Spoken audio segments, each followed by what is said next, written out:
Good morning student.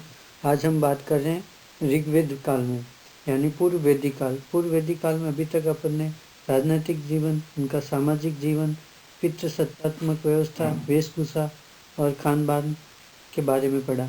आज अपन उनके मनोरंजन, स्त्रियों की दशा, विवाह, अंत्येष्टि, आर्थिक जीवन के बारे में समझेंगे। मनोरंजन के साधन उस समय थे जैसे पासा खेलना, शिकार करना, नृत्य और संगीत महत्वपूर्ण मनोरंजन के साधन थे। साथ में आत्म अभिव्यक्ति, कलाकार के अपनी अभिव्यक्ति, आम जीवन के बारे में बताना और भगवान के प्रति श्रद्धा या इलोक से परलोक के बारे में सोचना या उसको प्राप्त करने का एक तरीका था, जिसमें नृत्य और संगीत महत्वपूर्ण थे। मनोरंजन में पासा खेलना, शिकार करना आदि महत्वपूर्ण साधन थे, जिसके द्वारा मनोरंजन का कार्य किया जाए। पूर्व वैदिक काल में या ऋग्वेद काल में स्त्रियों की स्थिति अच्छी थी। उनके रहन सहन, उनका सामाजिक जीवन और उनकी व्यवस्थाएं अच्छी थी।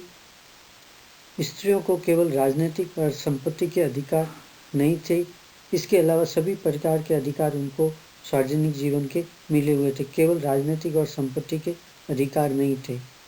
इस समय के उदाहरण के रूप में अपाला, कोसा, लोकमुद्रा, विश्ववेरा आदि ब्रह्मवादिनी थी, यानी पढ़ी लिखी थी स्त्रियाँ थी। इस प्रकार यहाँ पर स्त्रियों की देखें तो पढ़ने का अधिकार था, सार्वजनिक जीवन जीने का उनका पूर्ण अधिकार था, नृत्य संगीत में वो महारत हासिल थी, गृह कार्य में दक्ष थी। इस प्रकार उन पर कोई प्रतिबंध नहीं थे। जैसा कि तथाकथित कहा जाता है कि महिलाओं के उस समय अत्याचार हो रहे थे या फिर उन पर अनेक प्रतिबंध थे, वास्तव में कोई प्रतिबंध नहीं था। राजनीतिक और संपत्ति का अधिकार उनको जरूर नहीं था।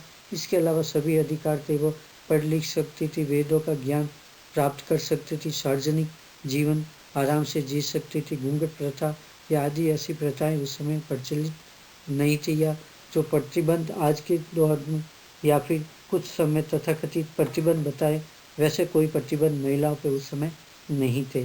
विवाह के जो प्रकार थे वह 8 प्रकार के थे। उसमें उसके साथ ही नियोगी प्रथा, कुलीन, बहुपत्नी प्रथा व सती प्रथा नहीं थी, यानी कुलीन परिवारों में बहुपत्नी प्रथा थी, नियोगी प्रथा थी, लेकिन सती प्रथा का उल्लेख अब कहीं पे भी नहीं मिलता। इस प्रकार पूर्व वैदिक काल में सती प्रथा नहीं थी। बाल विवाह नहीं होता था, यानी जो कुरीतियाँ थी पूर्व वैदिक काल में हमें देखने को नहीं मिलती। सती प्रथा और बाल विवाह या दहेज प्रथा ऐसी कोई भी कुरीतियाँ इस समय देखने को पूर्व वैदिक काल में या ऋग्वेद काल में देखने को नहीं मिलती। अंत्येष्टि का जो प्रकार था वह दाह संस्कार था, यानी शव को जलाया जाता था और अंत्येष्टि उसी प्रकार की जाती थी। शिक्षा पुरुष और महिलाओं दोनों को मिलती थी और सभी प्रकार के व्यक्ति अपनी शिक्षा ग्रहण कर सकते थे। आर्थिक जीवन सरल सामाजिक जीवन वैदिक समाज का था, इसलिए जीविकोपार्जन के साधन भी सरल थे। प्रमुख जीविकोपार्जन के साधन कृषि व पशुपालन था, यानी काशी युगीन संस्कृति से भिन्न यहाँ पर अपन प्रमुख जो साधन देखते हैं वह कृषि और पशुपालन था। जीविकोपार्जन का अर्थव्यवस्था की जो धुरी थी वह पशुपालन और कृषि थी, और इसमें भी पशुपालन प्रमुख था और कृषि कार्य गौण था। यानी प्रमुख जो जीविकोपार्जन का साधन था या अर्थव्यवस्था की धुरी या संपत्ति वैभव का जो साधन माना गया वह पशुपालन या पशुओं को माना गया। कृषि कार्य गौण था। कृषि का केवल 24 बार उल्लेख देखने को मिलता है, लेकिन कूप, कुल्या या अश्मक चक्र आदि अश्मक चक्र यानी रहट, खाद, जुताई, बुवाई आदि के साक्ष्य भी हमें यहाँ मिलते हैं। यह वह व्रीहि का उत्पादन होता था। इस प्रकार कृषि कार्य भी होते थे।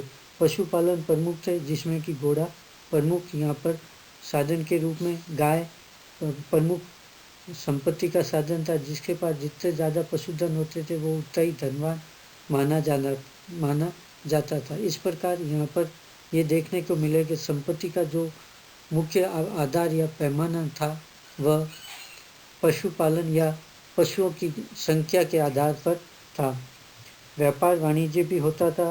व्यापार करने वाले व्यक्तियों को वणिक कहा जाता था, जो साधन संपन्न होते थे। साथ में पशुओं पर स्वार्थ स्वभाव के रूप में अश्विनी भाइयों का वर्णन भी यहाँ पर मिलता है। इस प्रकार व्यापार वाणिज्य में अश्विनी भाइयों का उल्लेख मिलना अर्थव्यवस्था में कृषि पशुपालन के साथ में व्यापार वाणिज्य भी देखने को मिलता है।